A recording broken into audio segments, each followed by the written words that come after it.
کائنات محسن انسانیت اسوہ عالمیت احمد مجتبیٰ جناب محمد مصطفیٰ علیہ تحیت و ثنا، آپ کے حضور ناز میں عقیدتوں، محبتوں اور ارادتوں کے خراج پیش کرنے کے بعد نہایت ہی واجب الاحترام معزز و مکرم سامعین و حاضرین، السلام علیکم ورحمۃ اللہ وبرکاتہ۔ وعلیکم السلام ورحمۃ اللہ۔ میری اور آپ کی خوش نصیبی اور بخت فروزی کے میں اور آپ آج کے اس عظیم الشان یوم سعید میں اللہ کے گھر میں حاضری کی سعادت حاصل کر رہے ہیں۔ اللہ پاک ہماری اس عاجزانہ کاوش کو، حاضری کو اپنی بارگاہ میں قبول فرما کر ہم سب کے لیے خوش آخرت کا سبب بنائے، آمین۔ گزشتہ 3-4 جمعۃ المبارک سے ہم اللہ کے نیک بندوں کا ذکر کرنے کی سعادت حاصل کر رہے ہیں اور اپنے گناہوں کا کفارہ ادا کر رہے ہیں۔ آج کی اس مختصر سی نشست میں از روئے تصوف پیر کس کو بنائیں، اس عنوان سے کچھ معروضات میں آپ کے گوش گزار کرنے کی سعادت حاصل کروں گا۔ آج کے اس مادیت زدہ دور میں جب کاروان عشق کو لوٹا جا رہا ہے، محبت، شریعت، طریقت اور معرفت کے شیشے بھی دھندلے ہو رہے ہیں، حقیقی ورثاء تک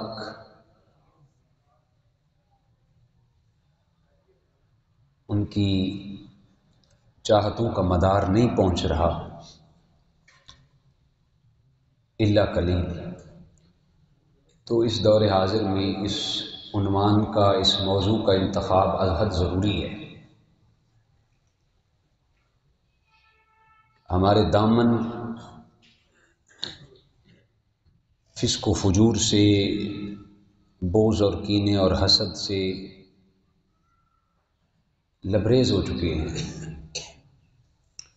ہمیں ضرورت ہے اس امر کی کہ ہم کسی اللہ کے نیک بندے کی قربت حاصل کریں، اللہ کے نیک بندوں کی معیت اور صحبت کو حاصل کریں، تاکہ ہمارے جو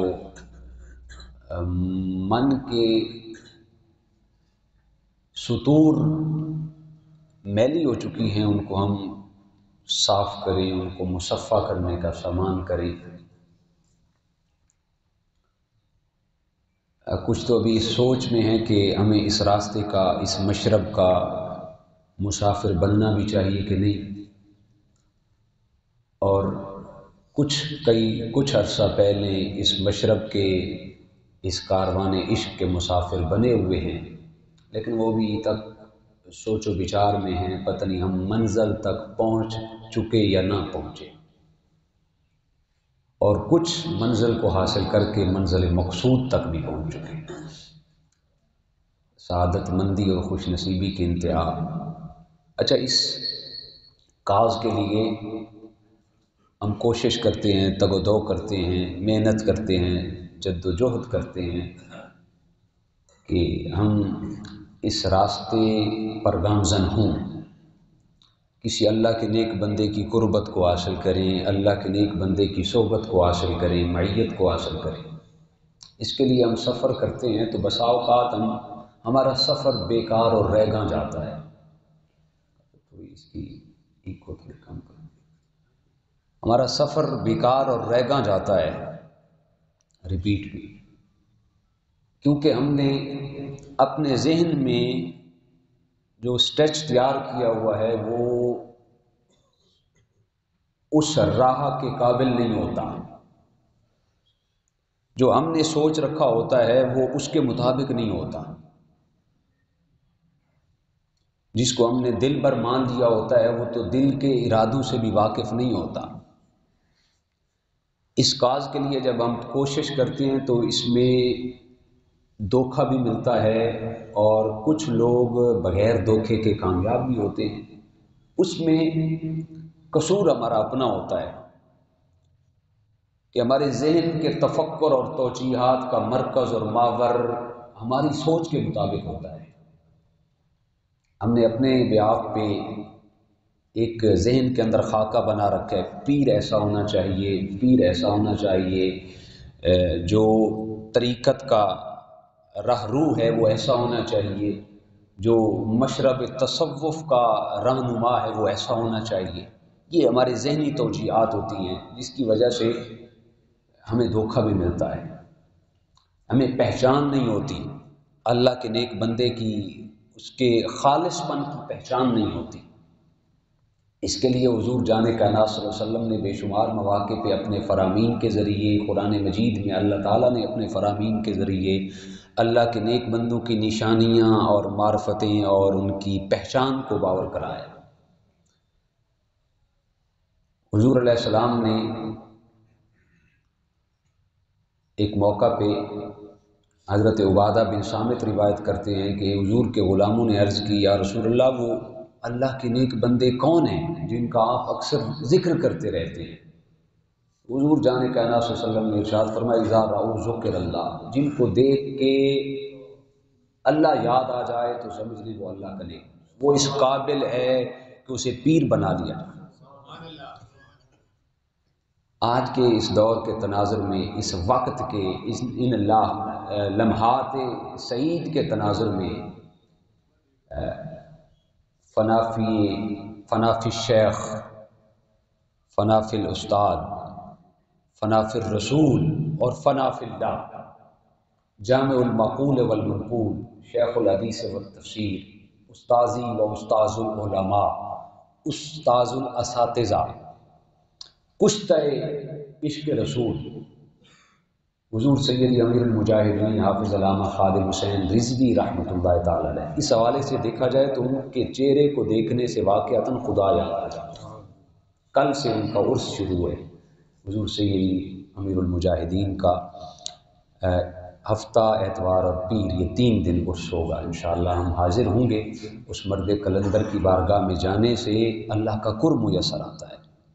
جن کے چہرے کو دیکھ کے خدا، اس پوری نظام طریقت و تصوف میں آپ ہی بتائیں ایسا حسین چہرہ کسی کا تھا جن کے چہرے کو دیکھ کے یوں محسوس ہوتا تھا جیسے کہ ہم 1400 سال پہلے اس دور میں مدینۃ النور کی گلیوں میں حضور کی انجمن میں تشریف فرمائے۔ اس کی لمحت، ان کا لحظہ لحظہ، ساتھ ساتھ حضور کے عشق میں، حضور کی غلامی میں، حضور کی الفت میں، حضور کی مودت میں، ان کی زندگی کا اوڑھنا بچھونا بھی حضور کی عزت اور حضور کی ناموس تھا۔ تو اس کاج کے لیے ہم سفر کرتے ہیں تو ہمیں پہچان حاصل ہوتی ہے۔ سورہ فرقان کے اندر اللہ پاک نے بھی اپنے ان نیک بندوں کی کافی زیادہ نشانیاں بیان کی، وہ آپ سنتے رہتے ہیں، کیونکہ یہ ماہ ربیع الثانی کا ہے۔ میں حضور غوث الاعظم کی تعلیمات میں کچھ نشانیاں ذکر کرنا چاہتا ہوں۔ حضور غوث الاعظم رحمۃ اللہ تعالی علیہ ورضی اللہ عنہ، آپ کے افکار اور آپ کی تعلیمات کو جب ہم دیکھتے ہیں، حضور غوث الاعظم رضی اللہ تعالی عنہ کا فرمان ذیشان ہے، جس کو ملا علی قاری نے قلائد الجواہر کے اندر اور اس کے علاوہ بے شمار محققین نے اپنی اپنی تصانیف کے اندر کوٹ کیا۔ حضور غوث زمان رضی اللہ تعالی عنہ، آپ کا فرمان ذیشان ہے کہ کوئی بندہ اس وقت تک اس قابل نہیں ہوتا کہ اسے پیر منایا جائے، اسے دل بر بنایا جائے، اسے راہ طریقت کا راہ رو اور راہبر بنایا جائے۔ کوئی بندہ اس قابل نہیں کہ مسند ارشاد پر بیٹھ کر وہ لوگوں کو اللہ اللہ سکھائے، جب تک اس کے اندر 12 خوبیاں نہ پائی جائیں، 12 صفات نہ پائی جائیں۔ 12 نشانیاں آپ نے بیان کی، جس میں اگر وہ آپ غور سے سن لیں تو انشاءاللہ پیر بنانا بھی آسان ہو جائے گا، پیر بننا بھی آسان ہو جائے گا۔ آج تو گلی گلی محلے محلے مرید بھی بہت ہیں اور پیر بھی بہت ہیں۔ حضور غوث الاعظم رضی اللہ تعالیٰ عنہ فرماتے ہیں، ملا علی قاری نے کوٹ کیا، فرمایا کہ وہ بندہ اس قابل ہے کہ وہ مسند ارشاد پہ بیٹھے، وہ بندہ اس قابل ہے کہ لوگوں کو مرید کرے، وہ بندہ اس قابل ہے کہ لوگوں کو اللہ کے راستے کی طرف ان کی رہنمائی کرے، جس کے اندر 12 خوبیاں اور 12 صفات پائی جائیں۔ پہلے نمبر پر حضور غوث اعظم رضی اللہ تعالیٰ عنہ نے فرمایا اس کے اندر 2 خوبیاں اللہ خلاق کائنات کی پائی جائیں۔ اللہ پاک کی ایک خوبی ہے وہ ستار ہے، ایک خوبی ہے وہ غفار ہے، یعنی فرمایا وہ بندہ اس قابل ہے کہ لوگوں کو مرید کرے جس کے اندر اللہ کی یہ 2 خصوصیات پائی جائیں، ایک وہ اللہ کی صفت ستار کا مظہر ہو، دوسرا وہ اللہ کی صفت غفار کا مظہر ہو۔ ستار پردہ پوش کو کہتے ہیں، یعنی وہ پردہ پوش ہو، لوگوں کی چغل خوریاں نہ کرتا پھرے، جو بات آئے اس کو سینے کے اندر چھپا لے۔ لیکن جو پیر ہوتا ہے نا جی، پیر کو مرید نے ہر قسمی حالات سے آگاہ کرنا ہوتا ہے، اپنا حال بھی دینا ہے، بیوی کا حال بھی دینا ہے، بچوں کا حال بھی دینا ہے، ماں کا حال بھی دینا ہے، گھر کی جو بھی گزر بسر ہے اس نے حالات سے آگاہ کرنا ہے۔ اگر پیر کا دل اتنا وسیع نہیں ہے، میری بات سن کے اس کو بتا دیتا ہے، اس کی بات سن کے اس کو بتا دیتا ہے، وہ اس قابل ہی نہیں کہ اسے پیر بنایا جائے۔ جب اس کا دل اتنا کلوز سا ہے کہ اس کے دل کے اندر کوئی بات ٹکتی نہیں، پردہ پوش نہیں، لوگوں کے پردے اچھالتا پھرتا ہے، وہ اس قابل نہیں کہ اسے پیر بنایا جائے۔ وہ صفت ستار کا مظہر ہو، پردہ پوش ہو، جو بات دل میں ہے بس وہ دل میں ہی ہے۔ بلکہ دانش مند تو کہتے ہیں جسے راز کی بات کہہ کر بتا کے یہ کہنا پڑے گا یہ راز کی بات ہے، اس کو آگے نہ بیان کرنا، وہ دانش مند کہتے ہیں اسے راز کی بات بتانی نہیں چاہیے۔ رازدار تو وہی ہوتا ہے جس کو یہ کہنا ہی نہ پڑے کہ اس کو راز میں رکھنا، نہیں، بلکہ وہ خود سمجھدار ہو، اس راز کی بات کو راز میں رکھنے والا ہو۔ تو صفت ستار پردہ پوش ہو۔ اور یا کامرین کی جب ہم تعلیمات کو دیکھتے ہیں وہ کس قدر پردہ پوش تھے، لوگوں کو درگزر فرمایا کرتے تھے۔ حضرت حاتم بن اسم رضی اللہ تعالیٰ عنہ ایک بہت بڑا نام ہے طریقت کی دنیا میں، معرفت اور حقیقت کی دنیا میں۔ اسم اس کو کہتے ہیں جو سن نہ سکتا ہو، جو بہرا ہو، اس کو اسم کہتے ہیں۔ جب ہم حضرت حاتم اسم رضی اللہ تعالیٰ عنہ کی سیرت کو دیکھتے ہیں تو آپ بہرے نہیں تھے، لیکن ساری زندگی آپ کو اسم کہا گیا۔ اسم بہرے کو کہتے ہیں۔ جب اس تخلص کے بیک گراؤنڈ میں جاتے ہیں تو پتہ چلتا ہے کہ آپ کی مجلس ارشاد لگی ہوئی تھی تو ایک خاتون حاضر ہو گئی۔ خاتون مجلس میں بیٹھی تھی تو دوران گفتگو، انسان ہے، انسانی تقاضے بھی انسان کے ساتھ ہیں، دوران گفتگو اس کی ریح خارج ہو گئی، بڑی نادم ہوئی، پشیماں ہوئی، اللہ کے اتنے بڑے ولی کی بارگاہ میں ہوں اور مجھ سے یہ گستاخی سرزد ہو گئی، بڑی نادم ہو گئی، پریشان ہو گئی کہ اب کیا کیا جائے گا۔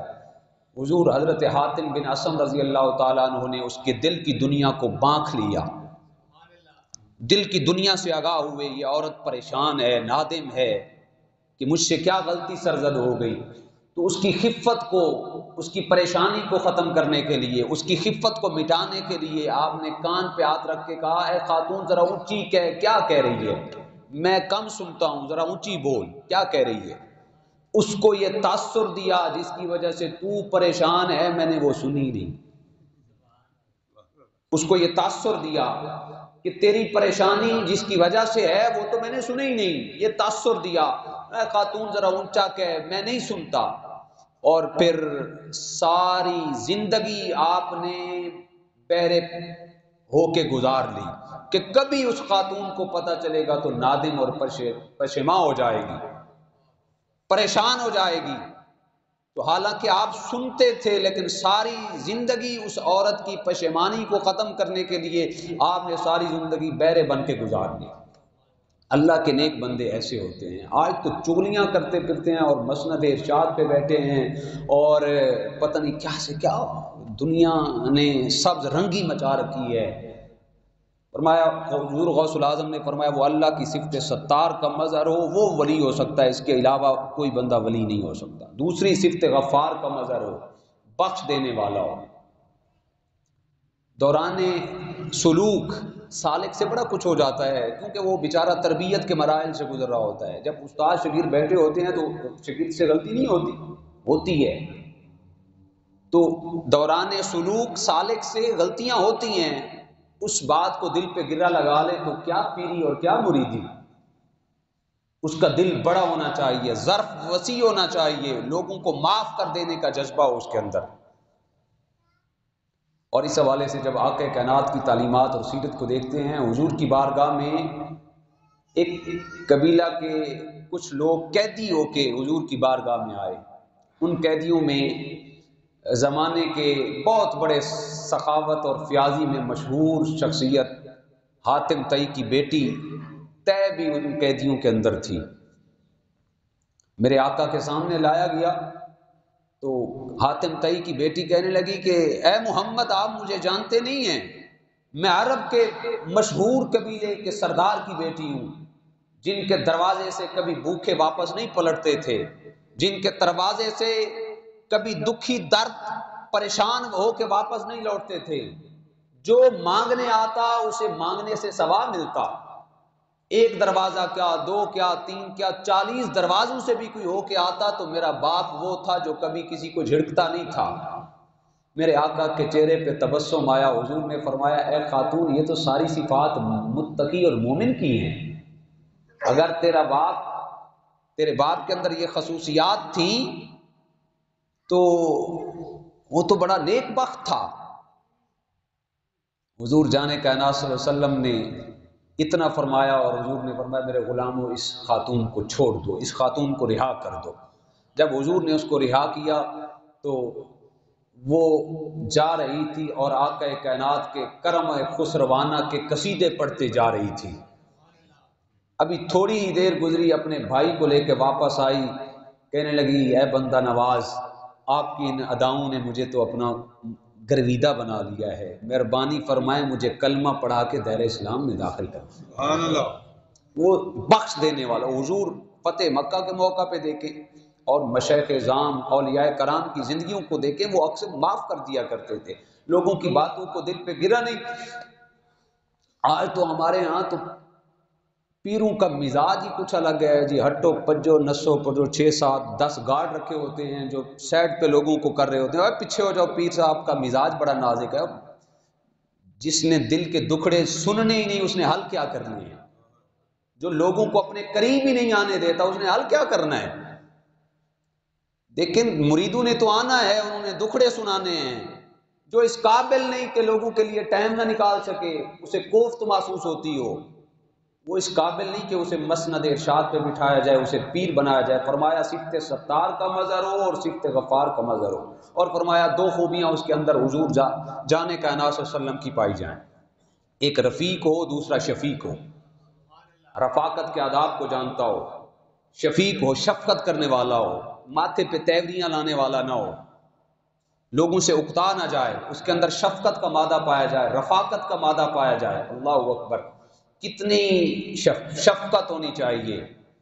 حضور جانے کائنات صلی اللہ علیہ وسلم ارشاد فرمایا لو تدخلوا شوکۃ فی رجل احدکم لوجدت عالمہا. حضور علیہ السلام فرماتے ہیں اے میرے امتی، لو تدخلوا شوکۃ فی رجل احدکم، کسی آدمیوں میں سے کسی ایک آدمی کے پاؤں میں، حضور فرماتے ہیں اگر کانٹا بھی چبھ جائے تو اس کی تکلیف مجھ محمد مصطفیٰ کو گنبد خضراء میں ہوتی ہے. ایک کانٹا چبھ جائے، حضور کیسے چاہیں گے میرا امتی جہنم میں جائے؟ اللہ اکبر. جس کو کانٹا چبھنے کی تکلیف گوارا نہیں، جس کو کانٹا چبھنے کی کتنی تکلیف ہوتی ہے یار. حضور نے فرمایا اگر امتی کے پاؤں میں کانٹا بھی چبھ جائے اس کی تکلیف گنبد خضراء میں محمد مصطفیٰ کو ہوتی ہے۔ اگر پیر کے اندر اتنی شفقت نہیں ہے تو اللہ کی عزت کی قسم یہ نظام خانقاہی کاروبار کے علاوہ کچھ نہیں ہے، پیسے لو پیسے دو بینک بیلنس بناؤ اور موج مستی کرو، یہ نظام ہے۔ پیر کے اندر اتنی شفقت ہونی چاہیے، اتنی رفاقت ہونی چاہیے، اتنی محبت ہونی چاہیے۔ اگر اتنی شفقت نہیں ہے تو یہ سارا نظام برباد ہے، دنیا کو دھوکہ دے رہا ہے۔ اگر ایسی شفقت ہے تو وہ اس قابل ہے کہ اس کے تلووں کے ساتھ لگنے والی خاک کو بھی چوما جائے تو اللہ کی عزت کی رسپیکٹ میں وہ ابھی بھی کم ہے۔ فرمایا وہ رفیق بھی ہو وہ شفیق بھی ہو۔ حضور علیہ السلام اتنے شفیق تھے، بڑی مشہور روایت ہے، حضور مسجد میں تشریف فرما ہیں، اس کو امام سیوطی نے خصائص کے اندر کوٹ کیا، مستدرک للحاکم کے اندر امام نیشا پوری نے کوٹ کیا۔ حضور مجلس میں تشریف فرما ممبر پہ بیٹھے ہیں، خاتون دروازے میں کھڑی ہو کے کہتی ہے اے محمد تھوڑا ادھر آئیں صلی اللہ علیہ وسلم، اے محمد تھوڑا ادھر آئیں، میں نے آپ سے بات کرنی ہے۔ میرے حضور نے فرمایا ہے عورت، یہ بڑی مشہور روایت ہے، آپ نے سن رکھی ہے، حضور اتنے شفیق تھے امت پر۔ حضور نے فرمایا کیا کہتی ہے؟ یہاں پہ بات نہیں کرنی، تھوڑا باہر آئیں، میں نے باہر بات کرنی ہے۔ حضور ممبر کو چھوڑ کے چلے گئے۔ حضور نے فرمایا بتا کیا چاہتی ہے؟ اس نے کہا یہاں پہ نہیں، تھوڑا اور آگے ہیں۔ خاتون آگے ہے، حضور پیچھے پیچھے ہیں، جانے کا دو عالم کے سلطان، دو عالم کے بادشاہ پیچھے پیچھے ہیں، خاتون آگے ہے۔ وہ ایک چٹیل میدان آ گیا، مضافات میں چلے گئے، مدینہ کی بستی اور دور چلے گئے، کہنے لگے ہاں بس یہاں پہ ٹھیک ہے، یہاں پہ بات کرنی ہے۔ حضور نے فرمایا بتا کیا بات کرنی ہے؟ جو اس کی باتیں شروع ہوئی، حضرت عمر فرماتے ہیں اللہ کی عزت کی قسم ہمیں کوفت ہو رہی تھی، کڑکتی دھوپ اور مصطفیٰ کا نازک سا بدن جس پہ کبھی مکھی بھی نہیں بیٹھتی تھی، کڑکتی دھوپ اور لمحہ لمحہ قیمتی، ساتھ ساتھ قیمتی، اور اس عورت کی بے تکی سی باتیں حضور سنتے رہے سنتے رہے سنتے رہے۔ حضور نے یہ نہیں فرمایا بس کر اب میں چلتا ہوں، نہیں، جب وہ عورت خود تھک گئی کہنے لگی اب بس ٹھیک ہے اب میری باتیں ختم ہو گئی۔ حضور واپس آئے تو حضرت عمر نے عرض کی بندہ نواز کہاں یہ عورت جس کا توازن عقلی ٹھیک نہیں، یہ کمزور سی، یہ مجنون سی، دیوانی سی، مدینے میں کوئی اس کی بات نہیں سنتا، جس راستے سے آتی ہے لوگ اپنا راستہ تبدیل کر لیتے ہیں، یہ ابھی شروع ہو جائے گی تو بس اس کی بات ہی ختم نہیں ہوگی۔ حضور آپ کا نازک سا بدن، کڑکتی دھوپ، اور اتنا ٹائم آپ نے دے دیا۔ جب حضرت عمر نے اتنی بات کی میرے آقا کی آنکھوں سے ما زاغ البصر وما طغی کی آنکھوں سے کجل رحمت سے آنسو کے قطرے ٹپکے۔ حضور نے فرمایا اے عمر جس کی مدینے میں کوئی نہیں سنتا اگر میں محمد بھی نہ سنوں تو اس کی کون سنے گا؟ سبحان اللہ، جس کی کوئی نہیں سنتا اگر میں محمد بھی نہ سنوں تو اور کون سنے گا؟ وہ رفیق بھی ہو وہ شفیق بھی ہو، اتنی شفقت کرنے والا ہو پیر، تب وہ اس قابل ہے کہ اسے پیر بنائے۔ اور میں دو خوبیاں اس کے اندر حضرت سیدنا ابو بکر صدیق کی پائی جائیں، ایک صادق ہو دوسرا مصدق ہو، سچ بولنے والا ہو اور سچ کی تصدیق کرنے والا ہو، سچ بولنے والا ہو اور سچ کی تصدیق کرنے والا ہو۔ اچھا ہمارے دور میں عالم یہ ہے پیر ڈرتا ہے مرید سے، اگر اس کو یہ بات بتا دی تو کہیں مجھ سے بدظن نہ ہو جائے، پیر ڈرتا ہے، یہ بات میں اس کو کیسے بتاؤں؟ پھر وہ پیر تو نہ ہوا، وہ تو پیر تو وہ ہو گیا جس سے ڈرا جا رہا ہے۔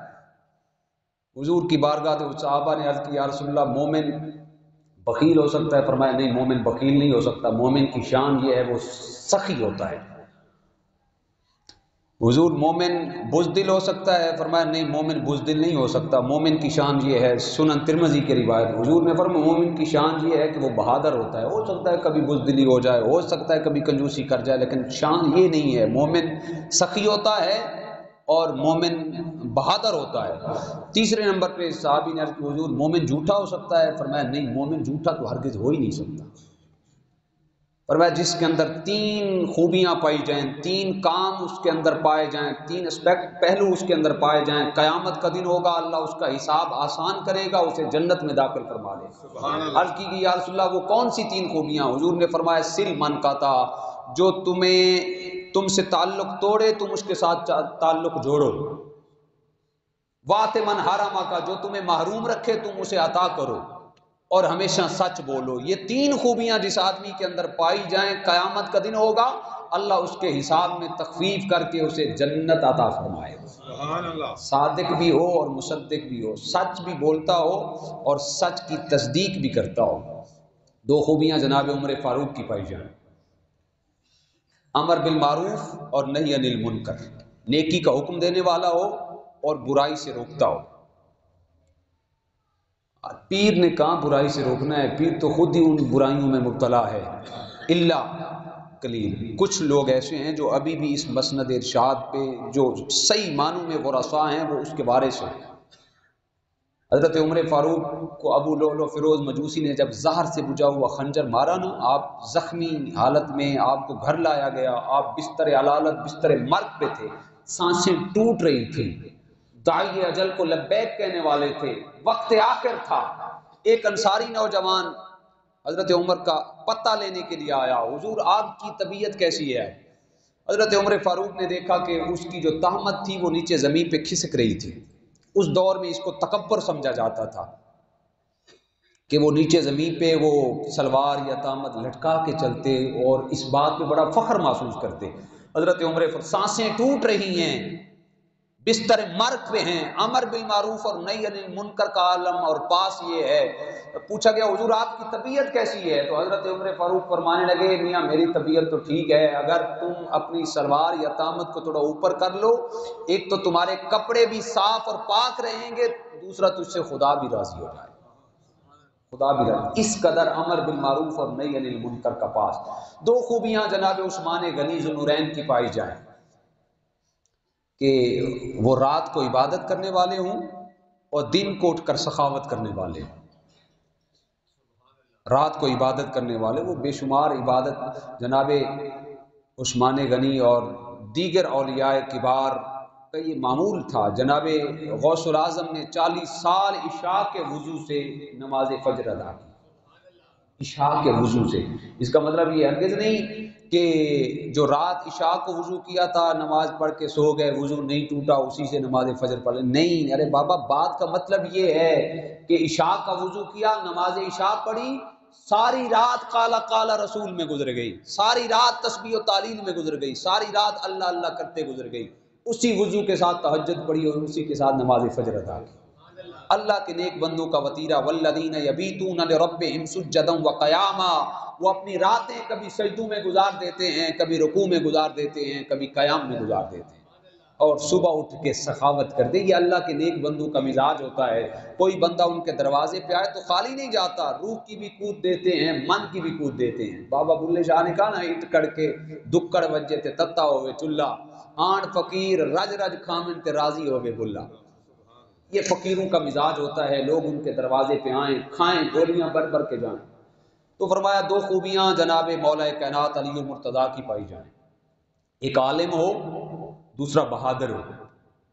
جاہل پیر نہیں ہو سکتا، اور جس کو غسل کے فرض نہیں آتے اس کو ہم نے پیر بنا لیا.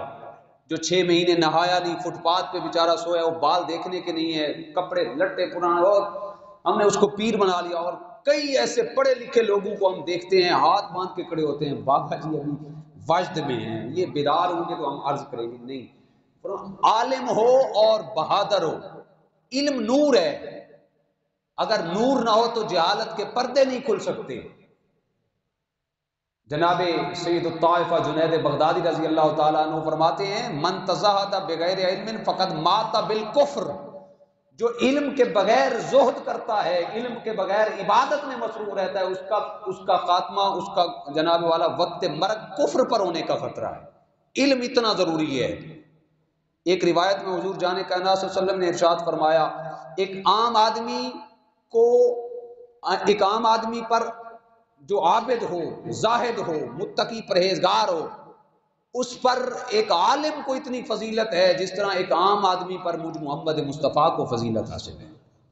آج ہم نے تو ایک مزاج اپنا لیا ہے، جتنی قوم علماء کے خلاف ہے اتنی میں سمجھتا ہوں کسی کے خلاف نہیں ہے. نمازیں بھی پڑھتے ہیں، پیچھے پڑھ کے نماز پڑھ کے ابھی دروازہ باہر. یہ میں میجورٹی کی بات کر رہا ہوں، میں اپنی بات نہیں کر رہا. الحمدللہ آپ پیار کرنے والے، میں علماء کی، میں تو ہوں خادم علماء کا. حضور نے ایک روایت میں یہاں تک ارشاد فرمایا جو مجھ نبی سے ملنا چاہتا ہے وہ کسی عالم کی زیارت کر لے، اس کے ہاتھوں میں ہاتھ دے دے، سمجھ دے وہ اس نے اللہ کے نبی کی زیارت کی ہے۔ حضور جان کائنات کا ایک فرمان یہ بھی ہے، آقا کائنات نے فرمایا ایک عابد پر عالم کو ایسے فضیلت حاصل ہے جس طرح ستاروں پر 14ویں رات کے چاند کو برتری اور فضیلت حاصل ہوتی ہے۔ حضور نے ایک موقع پہ یہ بھی ارشاد فرمایا تم جانتے ہو یہ جو تم پہ بارش برستی ہے، تمہیں رزق دیا جاتا ہے، یہ علماء ربانیین کی وجہ سے دیا جاتا ہے۔ تو فرمایا وہ عالم ہو جس کو بیچارے کو خود ہی مسئلے کا پتہ نہیں، وہ اس قابل کہاں ہے کہ وہ پیر بن جائے، عالم ہو، اور دوسرا بہادر ہو، بزدل پیر نہیں ہو سکتا۔ جو اللہ کے توحید رحمت میں آغوش توحید میں آباد ہوتا ہے پھر وہ لا خوف علیہم ولا هم یحزنون کے زمرے میں آ جاتا ہے۔ حضور غوث اعظم رحمت اللہ تعالی علیہ کی مجلس لگی تھی، مستنجد باللہ، ملا علی قاری نے تفسیر الخاطر کے اندر لکھا مستنجد باللہ 2 سونے کی تھیلیاں اشرفیاں لے کے حاضر ہو گیا، حضور یہ نذرانہ ہے قبول کر لیں۔ حضور غوث اعظم نے فرمایا میں یہ نذرانہ قبول نہیں کر سکتا۔ آج ہمارے یہاں تو پہلے دور میں پیروں کی نظر جو تھی وہ دل پہ ہوتی تھی، اب دل کے اوپر جو جیب ہوتی ہے اس پہ ہوتی ہے۔ پیر پوچھتے ہی یہ کہنے کی تو مجال ہی نہیں میں یہ نذرانہ قبول نہیں کر سکتا، کہتے بس آنے دیں، جہاں سے آتا ہے بس آنے دیں۔